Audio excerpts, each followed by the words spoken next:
Hey guys, it's Dan, and welcome back to another video here on the channel.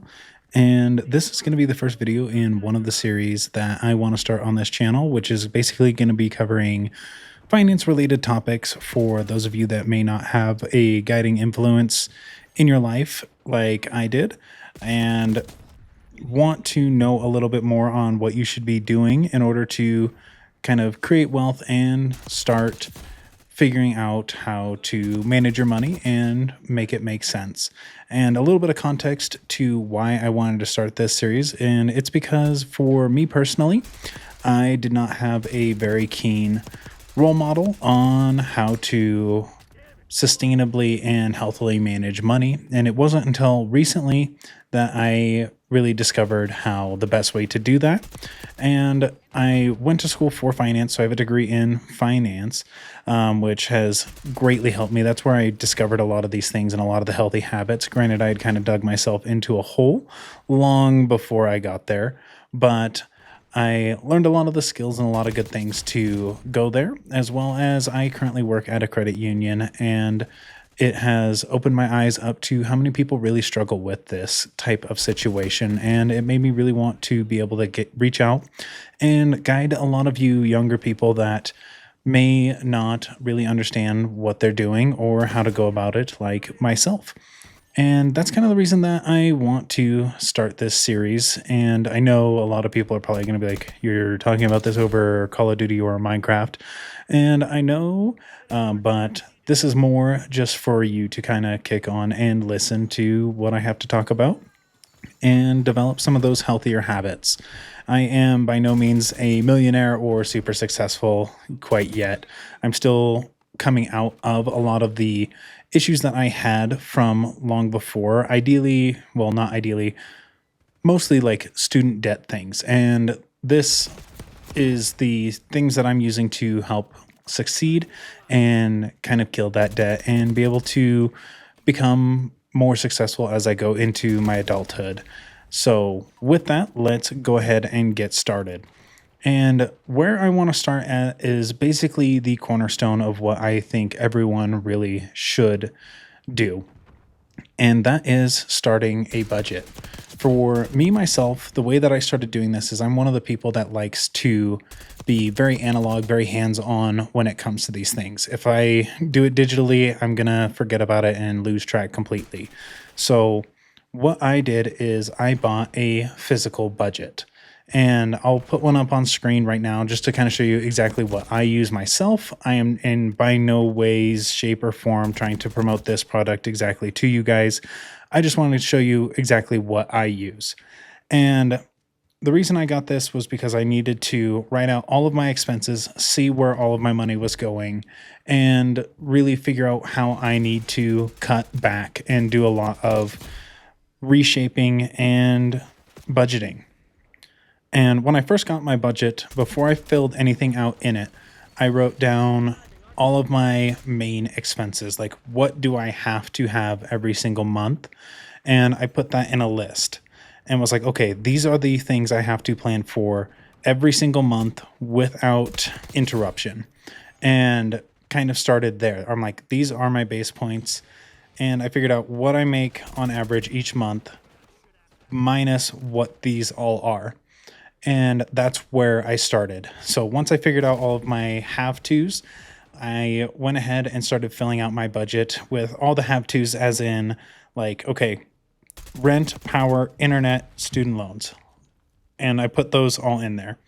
Everything else I determined and adjusted off of there. I'm like, okay, I have X amount left over after paying my rent and my student loans. That's where we're going to divvy out our food, our fun, and any other personal purchases, whether that be like clothes, Legos, or any other type of different purchase that is essentially non-necessary. And I went through and kind of divvied that all out and was like, okay, this is how much I have to spend on food. This is how much I have to spend on gas. This is how much I have for going out and spending time with friends and doing things like that. And it has truly helped me a lot because that kind of gave me a baseline. I know for me personally, still, I definitely eat out a lot and honestly too much. Not only is it bad for my health, but also bad for my wallet. And that's my next step on cutting back, is how much I eat out. And I don't care if I have to start eating ramen every single day for breakfast, lunch, and dinner, and filling in my snacks with water. But that's going to be my next plan of attack, is cutting down on my eating out expense. I've cut down a lot on anything that is non-necessary. The only things that I spend money on aside from like eating out that's non-necessary is things to help with YouTube, things to help with photography, things like that that I can earn more money from going forward. If it's not something that's going to increase my net worth, I try not to purchase it or really mess with it. I have not bought clothes in over a year and a half, which I should probably do because I am starting to wear out the stuff that I have, but that's neither here nor there. So that's what I would list out, is all of your monthly expenses, and start there. And before you really start trying to cut back on everything, I would go 1 month with your main expenses listed out and fill out every single purchase that you make. Do that your first month or your first month and a half, depending on when you get your budget. Fill that all out and work yourself through until you have like a baseline. And by baseline, I mean what your normal every single day purchases are. Go through, tally it all up, put it in your actual section. Most of these budgets should have a budgeted and an actual amount, and you can see where you are spending way over what you have put down. And after you do that, figure out, okay, how can I cut down on this? So for me eating out, it's like, okay, I have set aside $150 every 2 weeks or so to go buy groceries, and I have $100 set aside to spend on food. Maybe when you go to eat out, create yourself, if you have one of the bank accounts that you can create like vaults or different things like that in, set your food budget in there and be like, okay, this is exactly how much I can spend. I can't spend anything more, anything less, and go through that and just pull from there. And when it's empty, you cannot spend any more eating out. You have to figure out something at home, or definitely have some water, do something like that. That's the best way to negate overspending. And it's definitely going to be hard. It's going to take a lot of time in your first few months to get used to it. I know it was a real vibe check for me because the first month completely blew the budget, but I'm like, all right, that's fine. It's a baseline. We'll work ourselves up from here. Second month, I completely blew it again, but I was getting closer and closer to that budgeted amount. And I knew, okay, we started here. We need to take another step. Let's cut back on this even more, and let's cut back on going out. And after so long, you start to really stay on track with your budget, and you might even come under your budget, which is definitely possible, and it's always a good sign.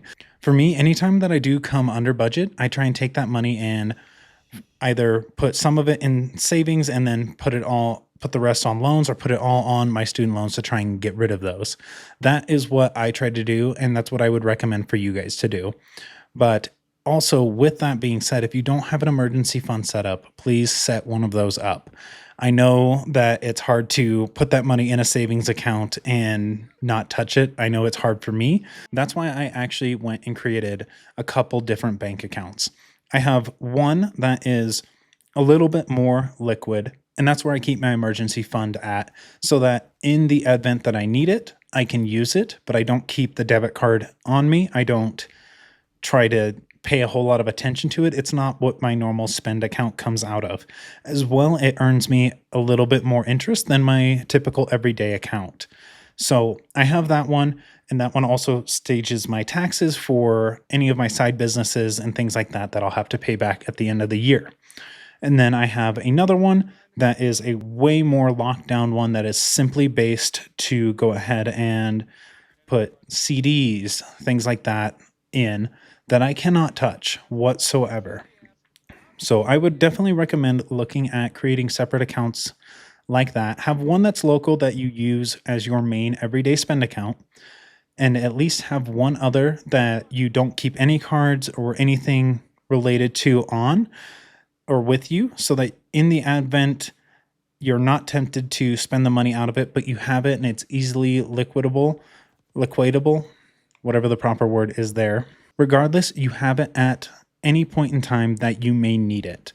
So that is where I would start. I would start by writing out a budget, building an emergency fund, and then trying to cut back on any expenses that are non-necessary in order to pay down debt or grow your savings and investments.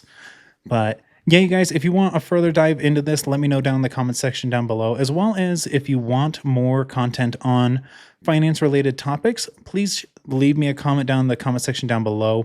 This is the industry I'm in. I see a lot of people struggling with it, and I want you guys to be able to become financially literate from somebody that is in a situation like you at the moment and has made those steps and can see the progress that it's making.